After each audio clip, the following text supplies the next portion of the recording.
No. Can we change the camera?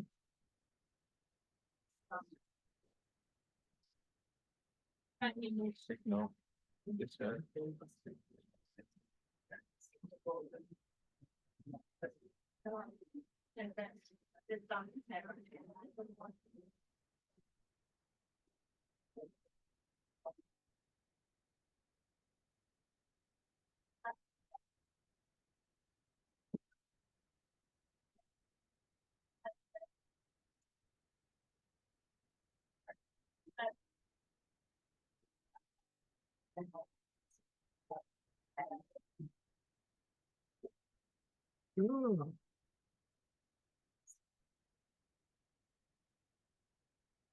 okay. I gotta use the microphone.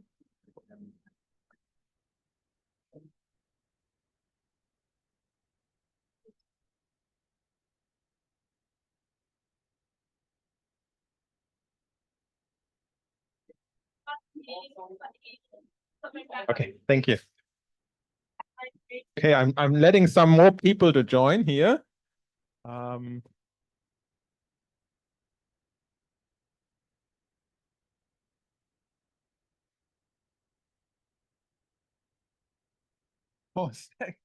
okay, thank you.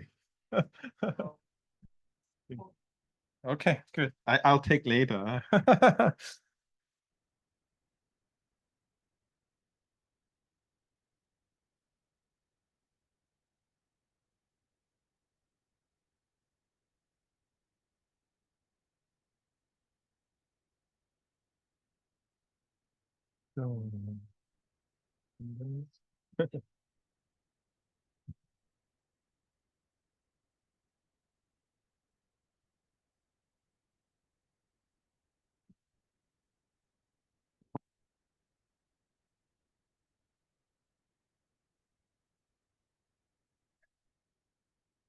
Okay, as the snack's still passing around, and I also passed around a book, which is the Chronicles of Roigheim, a book that chronicles the history. It's not a new book. The book is quite old, yeah, so like a decade later or so, or more than a decade.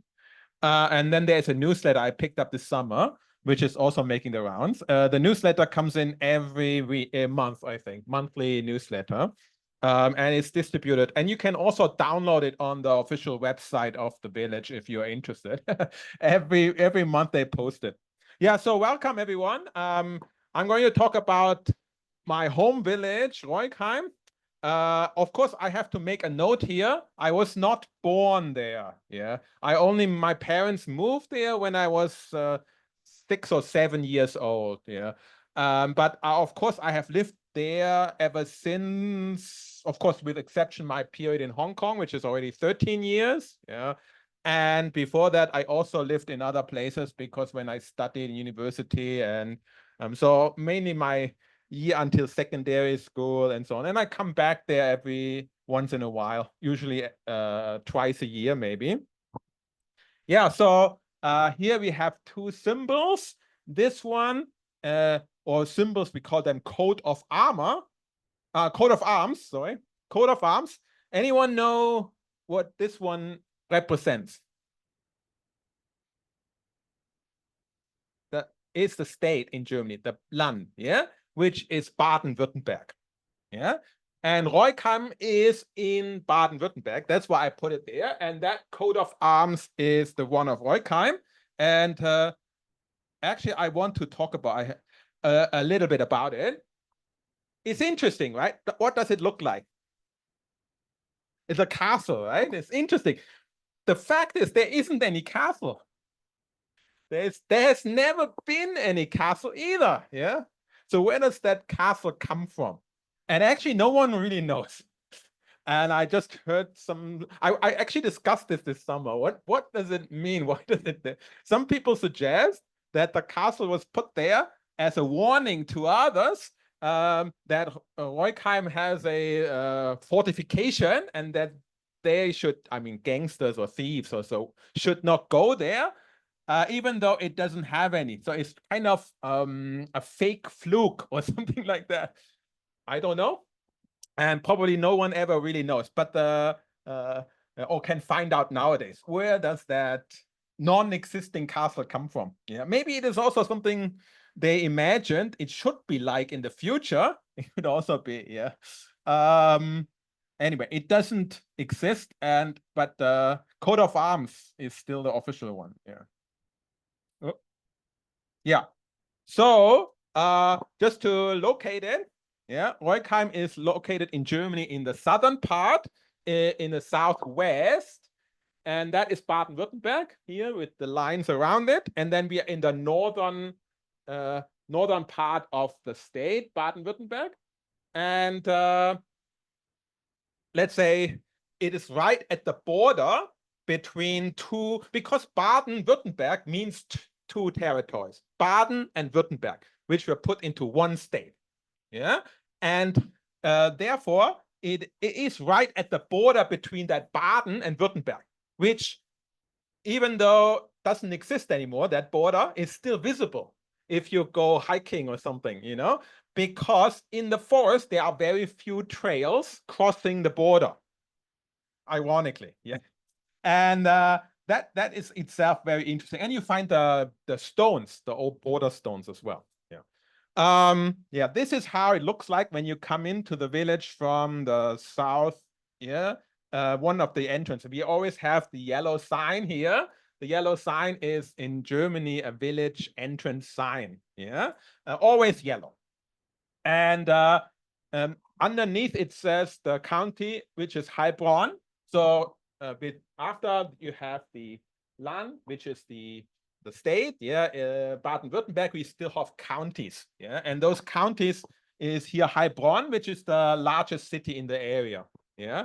Heilbronn, not a very beautiful town, because it was mostly destroyed in World War II, and therefore very few old buildings remain today. Yeah, and Roigheim also had not that many, but well, we'll see. Yeah. So this is some pictures. This one I didn't take myself. Yes, you can see there's Google there.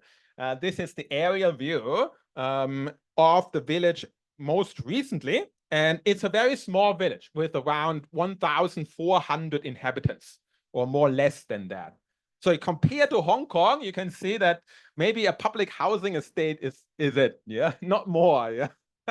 But it is the smallest independent community in Baden-Württemberg. So it has its own government. It is not united, because there was a campaign in Germany to unite a lot of villages into larger units, yeah, to reduce the government, yeah, basically, and make it easier to manage. But Roigheim successfully resisted any kind of unification with another village. So it is the largest smallest independent community with its own mayor and own city government, village government. Yeah, and yeah, so this is the area view. Lots of small houses. Yeah, most people live in a small house. I think more and more city people move there because they want to have the rural area, and it's cheaper. Yeah, because actually it's quite far away from the even from Heilbronn, it's quite far away. Takes at least 30, maybe 40 minutes by car. Yeah. So it is, and then if there's no traffic jam, but unfortunately there are frequent traffic jams. Yeah, especially close to Heilbronn. Yeah. There is also a train, but the frequency is nothing you would like in Hong Kong. You know, 1 hour, maybe. Yeah. And in unfortunately current situation, there are delays or sometimes canceled trains, yeah, which makes it very inconvenient, I think, for if you rely on public transport. So a car is a must, yeah, I would say.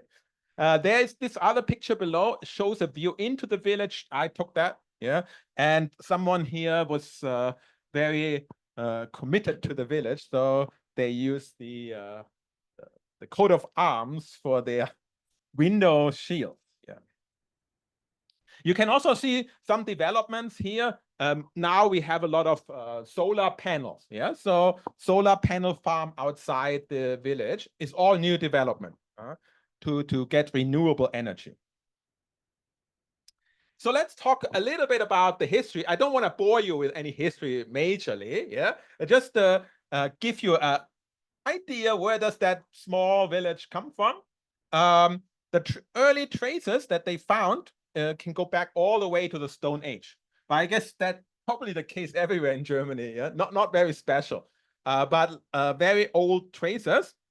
The Romans settled there between 150 AD and 260 AD.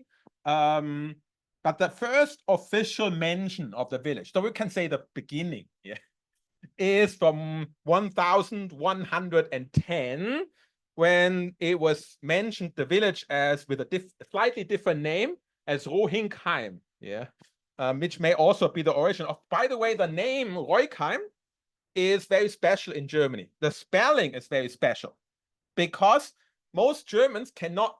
The ROIG is very strange. So people frequently ask me, how do you spell it? When I say I'm from Roigheim, they don't have any idea how to spell it. And then I have to spell it. Yeah, even in Heilbronn, yeah, which should know it, right? They sometimes don't know because that's too far away from them. Yeah. And Roigheim may be easier to spell. Then in the 16th century, it was actually known as a spa. Yeah, there was a bath for with a sulfur spring is there, and that was used in the 16th century as a spa. Recently, a mayor, not recently, but maybe 15 years ago, 20 years ago, a mayor in Roigheim wanted to turn it in a spa again. Yeah, but he failed to do so.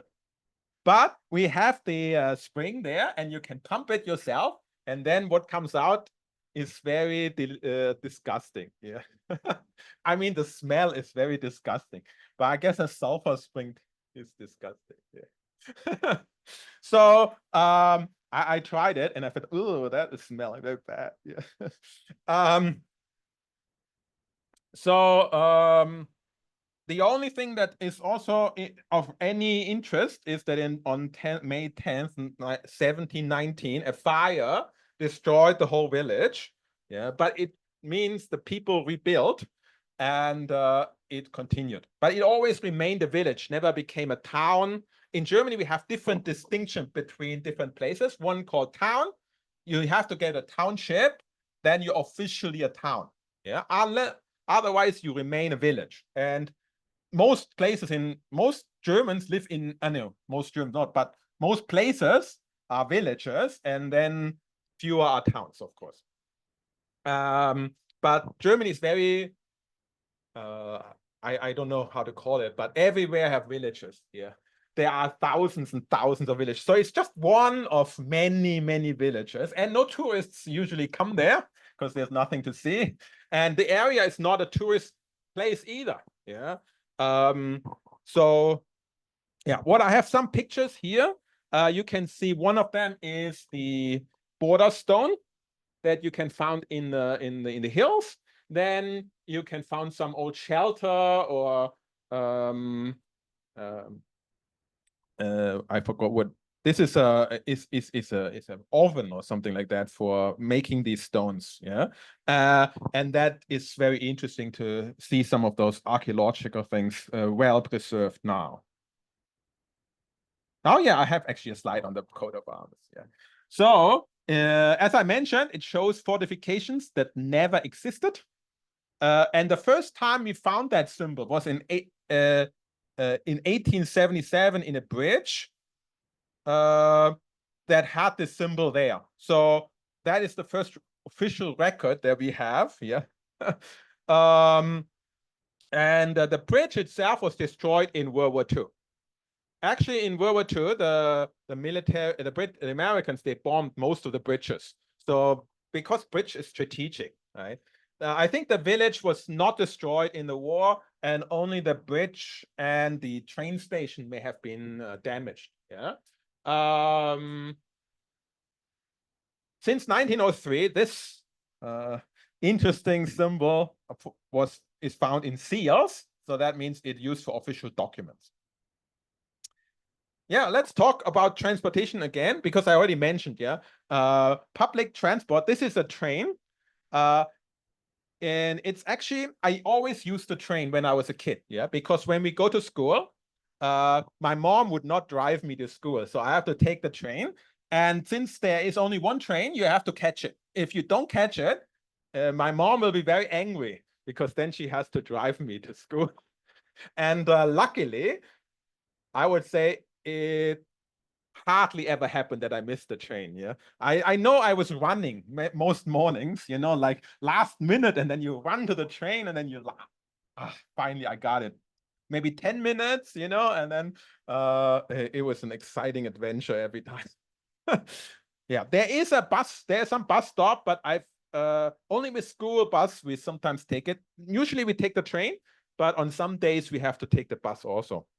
But I think the bus is even less useful and very, very infrequent. So most people, not all people, I think, have a car or more than one.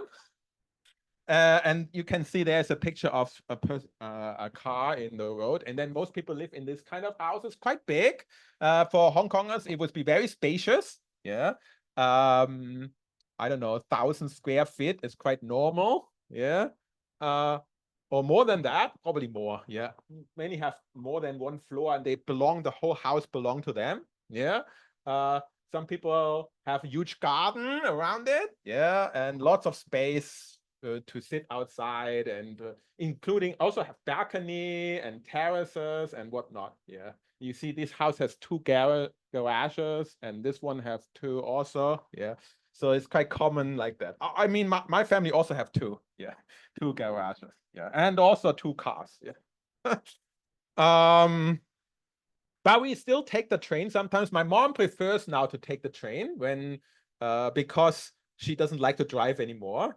And her eyesight is also not so good. So it's quite important when you are elderly, and that you still have the option to have a train. Yeah.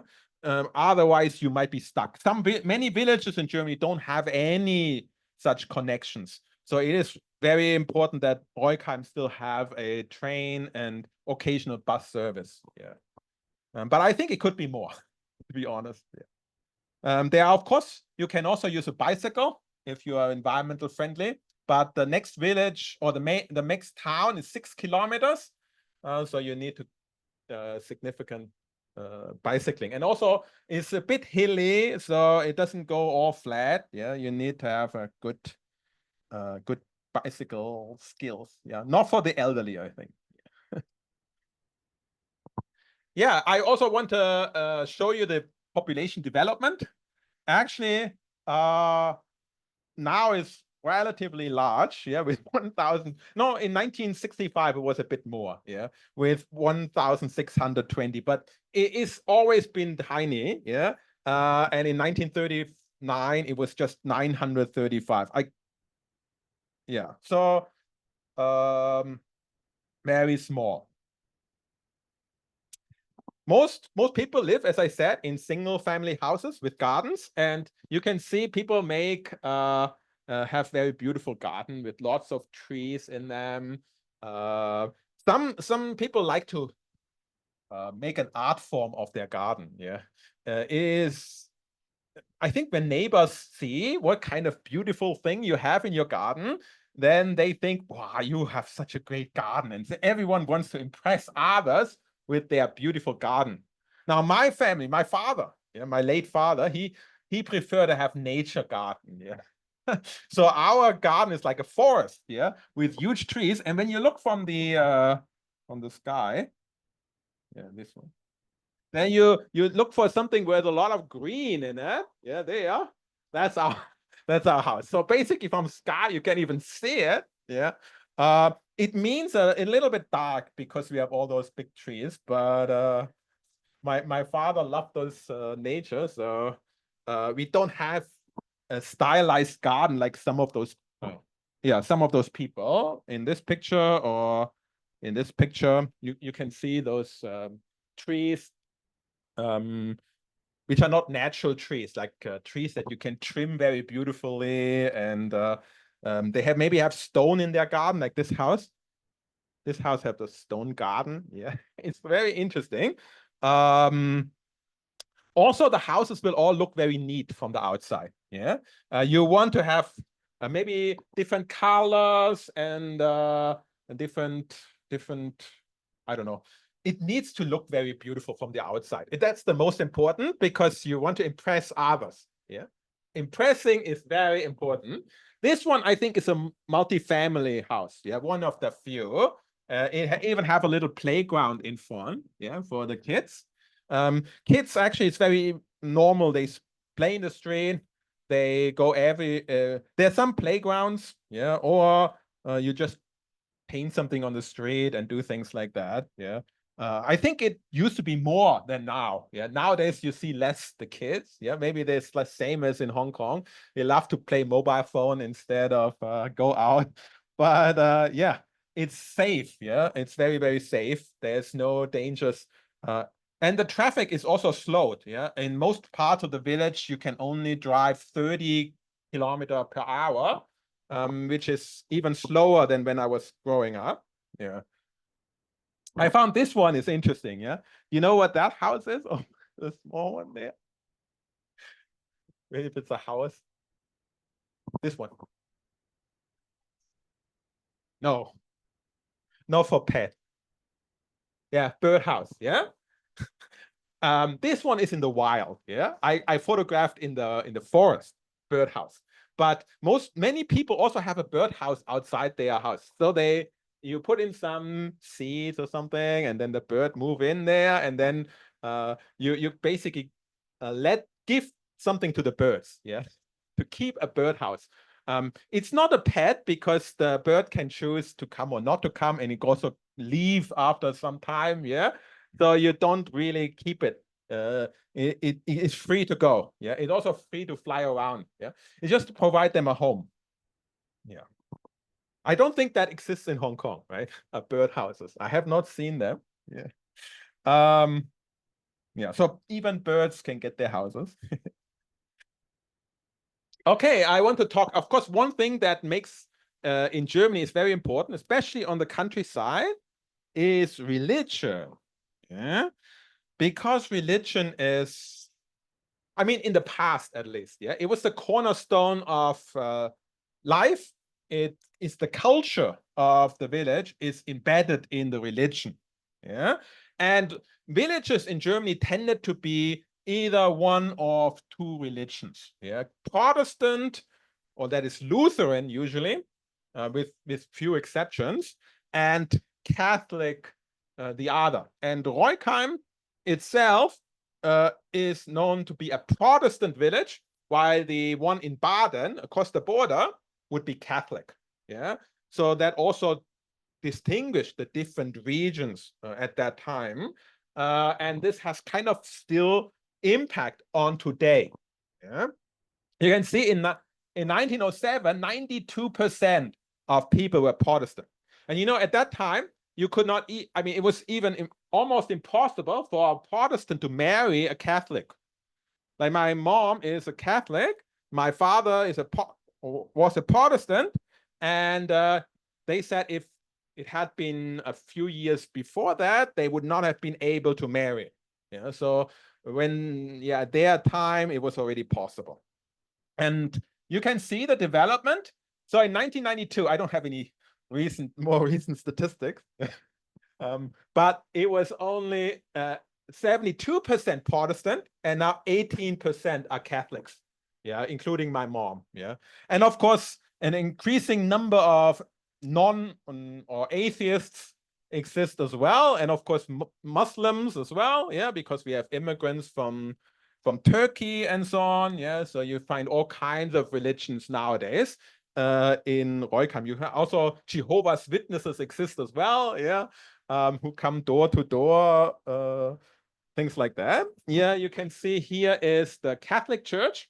This is the Catholic chapel, actually. It's just a small church, St. Johannes. Yeah, and it is very much smaller than the Protestant church, which I'll show you afterwards, because it is the center of the village. Yeah, actually, few people are very religious nowadays. Yeah, if you go to church on Sunday, maybe a dozen people, old people, okay? A dozen old people, and maybe those who are required to go if they go for confirmation. You know, some young people, they want to be confirmed, but most people who do the confirmation nowadays don't do it for religious reasons, although, you know, they should do it for religious reasons, but because it is kind of a tradition. And after when you do the confirmation itself, you get money. Yeah. Because gift giving, you know, at the confirmation day, which is when you confirm your faith, you get money from neighbors, friends, and so on. Yeah, when I got it, it got like 1,000 German marks at that time, which is quite a lot of money. Yeah, from all over the village. And then I have to return the thanks by giving each of them a flower. I think flower or cake. Yeah, and then you have. I remember I spent the whole day going through the whole village from house to house, having to give flower. Yeah, and because my father, he used to be the doctor in the village. Yeah, there's one family doctor. Yeah, and that means he knew everyone in the village. Okay, and everyone then, of course, the son of the doctor, being me. Yeah, or then many people give me gifts. Yeah, so that was the story here. Yeah. My father was very religious, but also would not go to church. He felt like he didn't want to meet any villagers on the weekend. Yeah, he was quite antisocial, I think. Yeah, or at least because as a doctor, he had to hear all the stories of the village, and many of them tell him the horrible things. You know, not just health, yeah, their relationship and everything. And then on the weekend, he just want to leave the village basically and go hiking. Yeah, mostly he went hiking every weekend. And as kid, I went hiking every weekend. Yeah. And then we had an answering machine in our house that would not accept messages, and I cannot receive any phone calls. So my friends can also not contact me on the weekend. It was the day before, the time before mobile phones. Yeah. And so I was basically cut off from my friends. Yeah, like, which made me less social as well. Yeah, so let me show you the Protestant church. I don't know if the video works. Yeah, because I have the sound of the church, but maybe it doesn't work here. Yeah, so this is the church. It is in the center. It's has a large tower, and it will ring it will has a bell in it, and the bell tolls every 15 minutes. Yeah, it will tell you the time. So at the 15 minutes past the hour, it will be one dong. Yeah. Then at half, twice. And then at quarter, 3/4 past, it was 3 times. At the whole hour, it's 4 times. And then at the whole hour, it rings 4 times. And then an additional how many hours it is. So you know it is 10 o'clock, 9 o'clock. Yeah. So it rings 4 times and then 9 times. Yeah. A different bell actually. And that it does 24 hours. Okay. So 2 a.m. at night, 3 a.m. at night, 4 a.m. at night. And we only live around 100 meters, air meters from that church tower. And I can hear it every night. Yeah. And I have already complained. And I said, when I have problems sleeping, I can hear every 15 minutes the time, you know, it makes me crazy. But actually, I complained, sent an email, but my mom found out about it and was very angry and says the villagers, they are so love the clock and the tower and the bell, they're so used to it. You shouldn't complain about it. And yeah, anyway, and I live there only, so I'm not so rarely there, so I shouldn't have any say in it. Yes, but you can see that this is kind of annoying. Yeah, if you're not used to that, And I think most villagers, they don't hear it anymore because they're kind of used to it. Yeah. And although I always was bothered by it, even as a kid, yeah, because I have always sleeping problems. Yeah, during the day, it doesn't matter. Yeah. There are some times when it really has like 5 minutes bell ringing. That is when I think at 6 a.m. and at, let me think, 12, yeah, or maybe 11, I don't know. Then it's like waking up the people, I think. Yeah. So in the morning, and it still keeps doing that, even though nowadays we have alarm clocks and we don't need that anymore. Yeah. It still does it. Yeah. In Germany, other towns and villages have already ended this practice. Yeah, because it is annoying. Yeah. And city people move there and they don't want it. Yeah. But we still have it. Yeah. In Roigheim. Unfortunately, I posted one online. So if you're interested, 6 a.m. I posted 6 a.m. on YouTube. Yeah. So you can have a listen to it.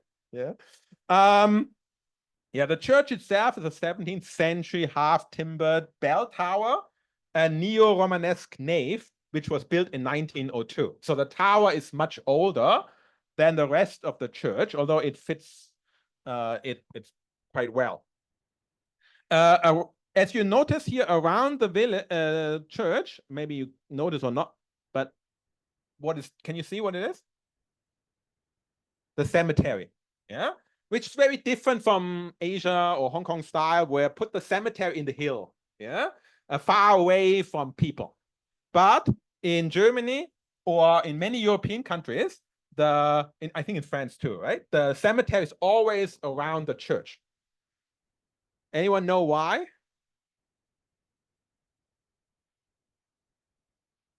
It's because the dead people should be close to God, right? You go and go to heaven, then you be close to God. So the representation, of course, the church is God, yeah, and so the graveyard will be close to it. I know some Chinese friends in the past when I studied when they came to Germany to study, and then they were uncomfortable because their houses were close to the graveyard. Yeah, because of course it's inside the middle of the village, and around it are houses. Yeah, and so some people live right next to the graveyard. Yeah, and they didn't like that idea. Yeah, I think in Roigheim is relatively limited how many people live next to it, but in other cities it can be a lot of houses next to the graveyard because space in towns is relatively you wouldn't leave a lot of space around the graveyard. It's in the middle of the city. Yeah, and usually next to churches. Yeah. I added one slide recently because I thought you might also interested in festivals. And since festivals in Germany also have a strong link to church, yeah. And the next one is the Harvest Thanksgiving, yeah, like the Thanksgiving festival where we remember the harvest to thank. It's like the autumn festival, and it is I think mainly a church holiday. It's the first Sunday of October, and here you can see the decorations, which I stole from the homepage of the church. And you can see it says Danke, means thank you, and then it have all the harvest food that's inside the church. Here it have the songs that people will be singing, and then there's the altar, yeah, with the cross and so on. I think there is some outside festival as well. Yeah, like you go into I don't actually know what else they're doing. Apologies. I remember they have something outside as well. And there is Christmas. Christmas is the most important holiday in the year.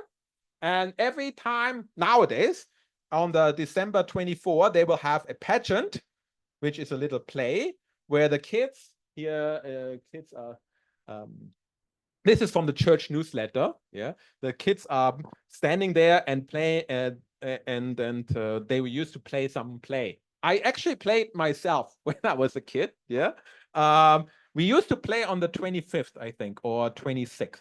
I don't remember. I think they changed it, moved it to the 24th. used to be on the 24th have no pageant, but yeah, so they do some play. I think it's quite cute, but my sister and so now they don't like it.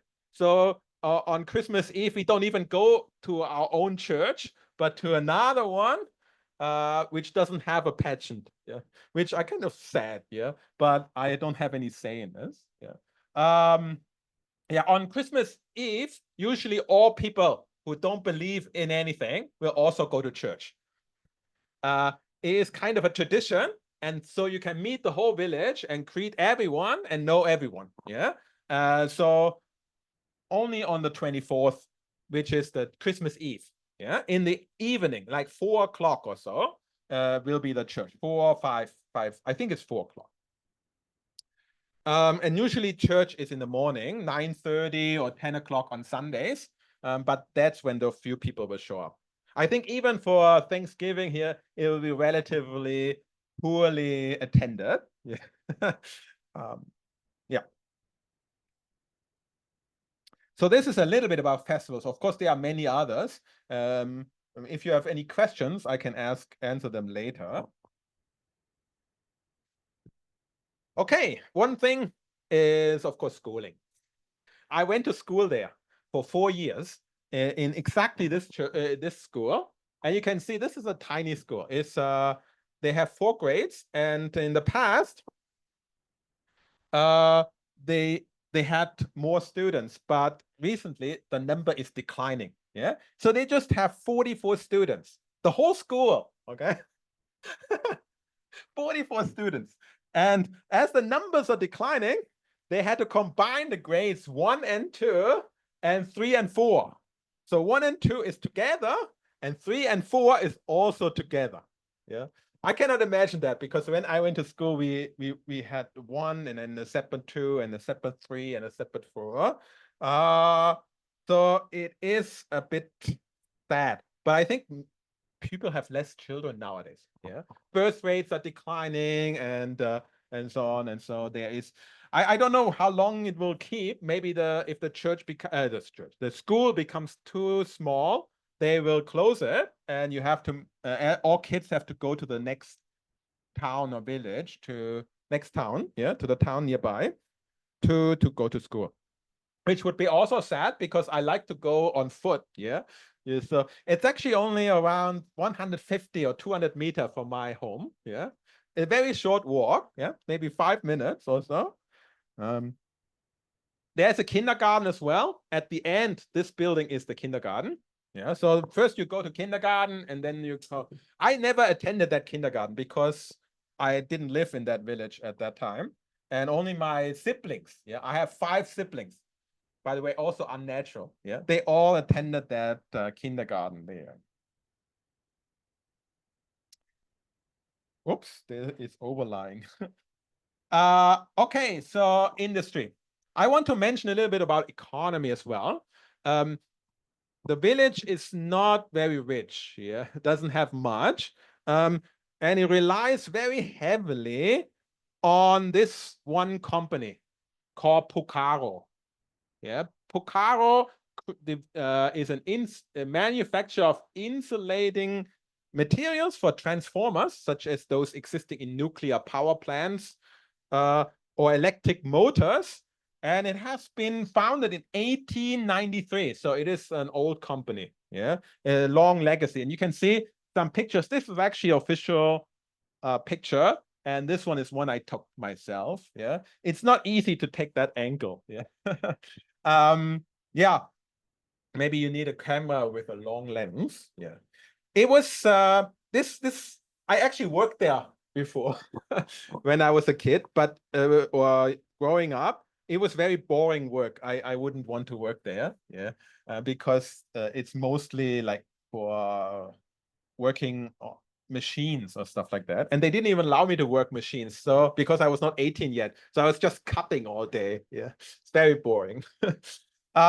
It was actually sold in 1989 to a Swedish company called ABB. Anyone know ABB? It's very famous, very huge company, and of course that has made it a little bit risky. They may be closing it. There was rumors that they might close it before, but luckily they didn't. I just want to move that picture. Yeah. So you can see it employs 280 people, which is a significant number for a small place. Yeah, I'm making a recording of yeah. So, but I don't think that necessarily all the employees live in Roigheim. Aside of industry, I think I'd like to point out something very important is agriculture. Agriculture is maybe the ancient lifeblood because villages will always depend on agriculture, right? Most is agriculture. And so we have sheep farmer. Actually, it used to be much more. We have to say that because it's less worth nowadays, there are no more cows, for instance, yeah, in Roigheim. Yeah. But the sheep farmer is still active. He has all those many sheep that I took the picture of that. Some farmers still use the very old tractor, yeah, and doing this. And of course, 54.4% of all the land is agricultural land.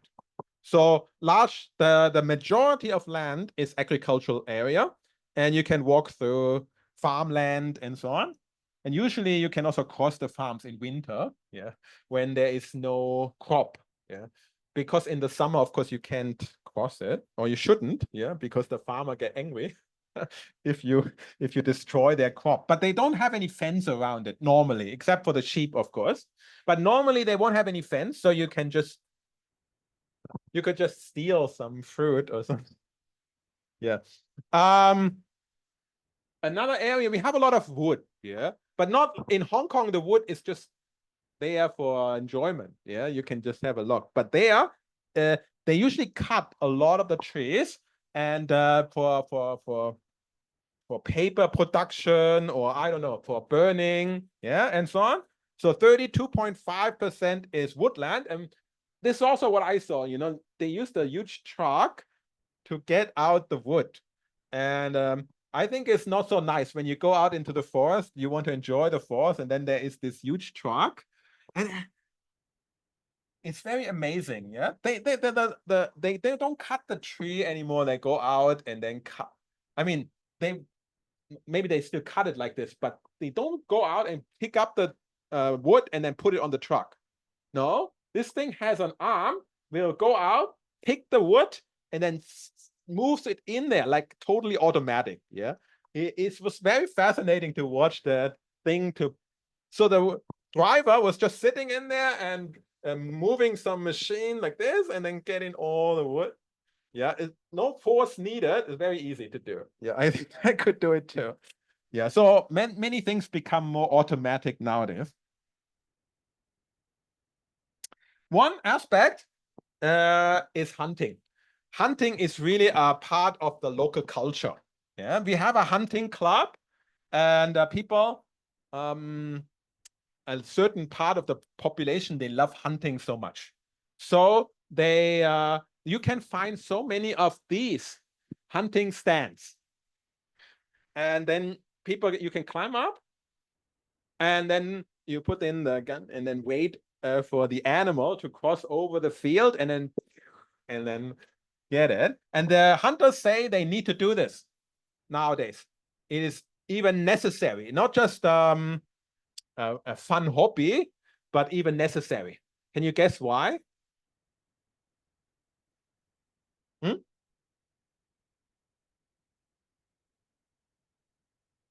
Yeah, this is the result. Yeah. But why do the hunters say we are not just doing it for meat, but we need to do this? We do this for good purpose. Yeah, exactly. And why? Hmm? Protect the crop? Maybe. Yeah. I think the main purpose is the natural predator do not exist anymore. Yeah. No wolf anymore. A wolf used to exist, but they didn't like the wolf because he would steal the sheep or kill the sheep or chickens or something like that. So they kill all the wolves. Yeah. And after killing all the wolves, there's a lot of deer, especially deer. Yeah. And deer become too many, and then they hunt the deer. Yeah. I have seen many, actually, deer are very easy to see when you go out into the woods, because first of all, they don't have much space to hide. Yeah. As you can see, it's a lot of open space. And that is also a picture from there. Yeah. All of open space. Even the forest itself are very open because between the trees, there's no much bush. Not like in Hong Kong, it's all wild. And when you go out in Hong Kong, it's hard to see the deer. You can only hear them. Yeah. Because they are barking. Hong Kong have a lot of barking deer. Yeah. But in Germany, I can often see the deer. And nowadays, they even sometimes come into the village, the deer. Yeah. Of course, what else could animal would hunters like to hunt besides deer? In Hong Kong, there's also that problem, huh? Boars, yeah. There they have boars. Yeah. So that too, I think. These two, boar is much less common than the deer. Yeah. I in Hong Kong I see frequently, but in Roigheim I haven't crossed paths with a boar. Although you can see the traces in the forest. Yeah. So they do exist. Yeah, so hunting is and it's amazing how many of those hunting stalls exist. Yeah. I find it impressive. There's like, I guess everybody put up their own one. Yeah. And then you can go up. Actually, you can go up. Yeah. There is no ban, no one ban you from going up there. If you are dare to do so, you can go up and have a look. Yeah. Okay, let's talk about shopping. Everybody loves shopping, but actually in a village like this, shopping is no longer fun, yeah, because there isn't much. Yeah. The shopping is limited to I mean, there are these two shops, and let me think, there is a kiosk, and that's a kiosk which recently opened, but other than that, I think nothing. Yeah. And when I grew up, there were so many more shops. Yeah. There were actually something like a convenience store, a little, not convenience store, but grocery shop. But grocery store do not exist anymore. Yeah. All grocery stores have shut down. So this is a butchery. Germans, they do love their meat so much. Now I've become a vegetarian. Yeah. But and vegetarians are increasing in Germany as well. Like I think Germany has one of the highest rates of vegetarianism in Europe, but still a lot of Germans love meat. And in our village, we have a vending machine that gives out meat. Yeah. So they have put up a vending machine out here where you can buy meat if they're closed. And they're closed a lot. Yeah. I think they're only open from morning till noon, if I'm correct. Yeah. And the bakery, which also used to be open all day, this is a bakery, is now only open in the morning. Yeah. People eat their breakfast, and then by noon, there's no more. Yeah. It's finished. They close down. The bakery also doesn't have that many choice as it used to have, I think. Yeah. Because a lot of people go to neighboring, they have a car, and so they go to the supermarket. They like to go to Aldi or Lidl, if you heard of these names. Yeah. Discount stores which have much lower price than any convenience store or any grocery store. Here's the old grocery store, the Spar. Yeah. It's interesting. The sign is still hanging, and it's been closed for at least 20 years. Okay. 20 years, and the window has been like this.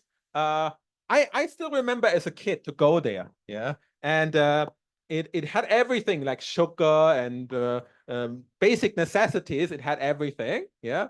And actually I remember we had two of them, and both of them are gone. Yeah. One of the, not this one, but the other one would always buy our chestnuts.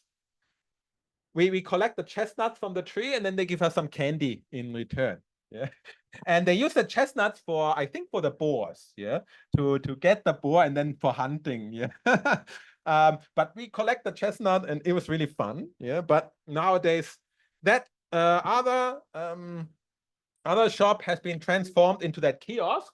or they rent it now for the kiosk. And the kiosk has introduced something, I guess, modern. You have to, you get a card, you have to apply for a card, and then you can go there and shop 24 hours. Yeah. You just go in and then pay yourself. Yeah. Something like my estate in Hong Kong has also started. I don't know if any other estate in Hong Kong have that, but we have like a small convenience store, and you can go in there and pay with your octopus, but there's no shopkeeper or anything like that. Yeah. So you buy things and you have to pay yourself and don't steal anything. Yeah. But of course they put up some cameras, but I don't know how good these are. Yeah. I don't know how, if it works and nobody's stealing, I think it'll keep going. Yeah. So it's a good idea. And I think in a village, it probably have more trust. So people would actually not steal when you have a card like this. Yeah. There is also a market. The market is only every Saturday. Yeah. Not other days. Yeah. So you need to, if you want to buy this kind of small fresh fruit things, you need to go there on a Saturday.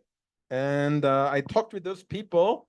Yeah, they don't have many people buying there. I went there and I saw not really a lot, and it's not cheap. You know, in Hong Kong, the wet market is the cheap place, right?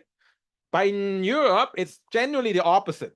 If you go to the supermarket, it will be cheap because the vegetables are not so fresh, yeah, or they have been lying there for a long time. But the fresh market, they will really be fresh things, yeah, or from the farm and so on. And so it's more attractive, also tastes better. So the price is higher, yeah, when you go to the market. Yeah. So as I wrote here, many of the shops have closed down. Is history.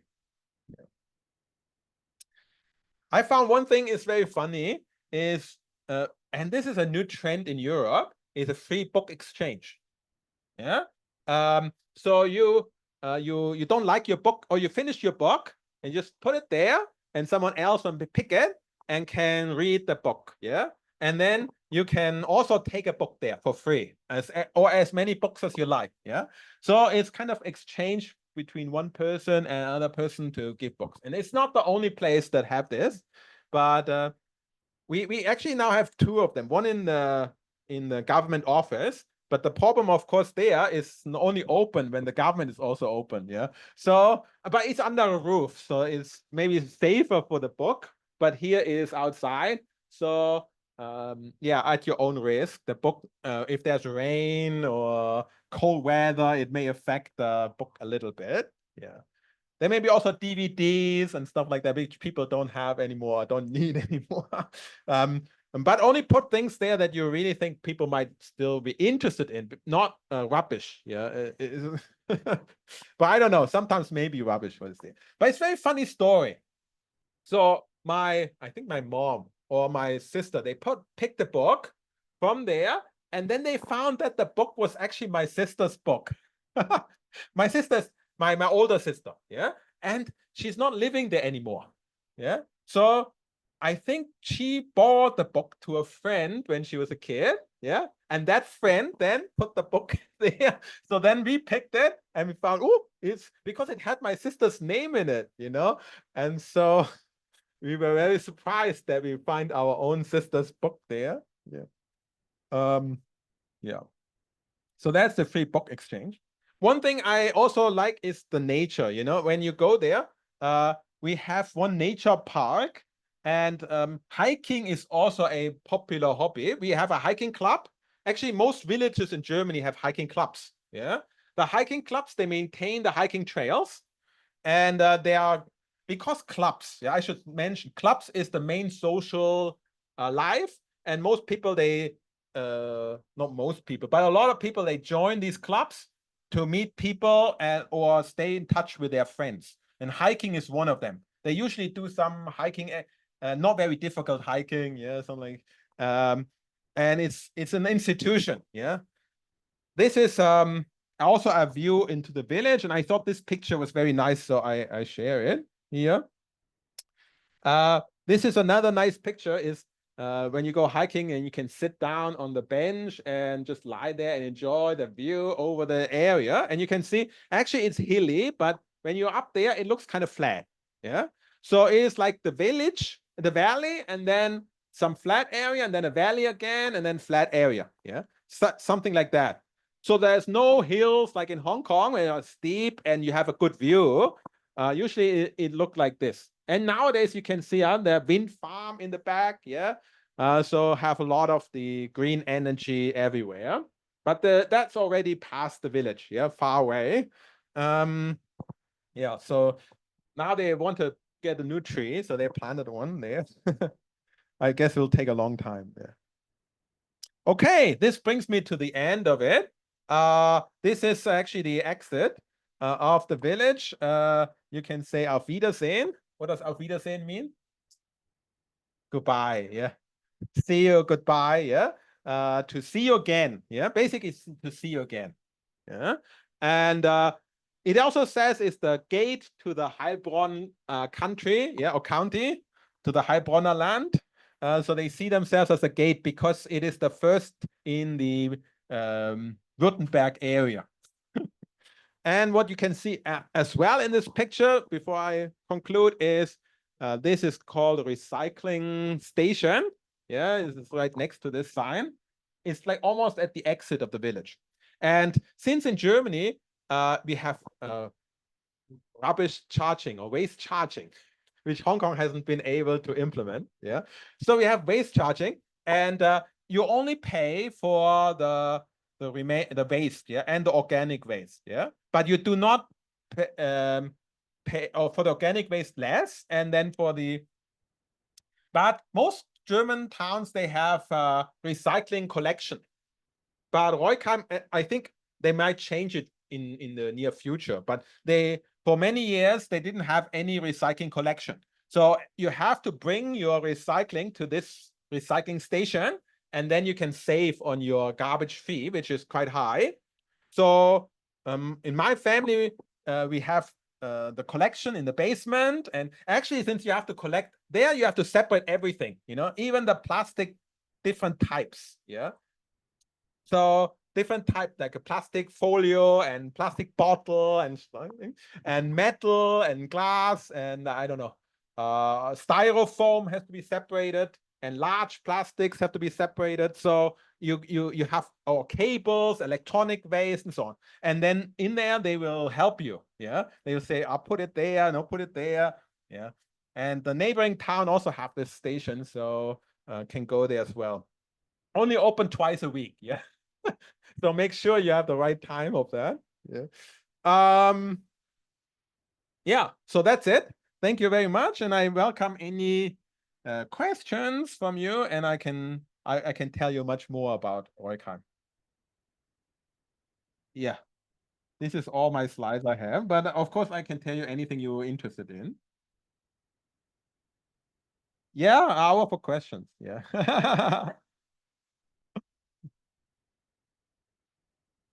Because I don't want to talk all the time. Yeah, I want to end this one.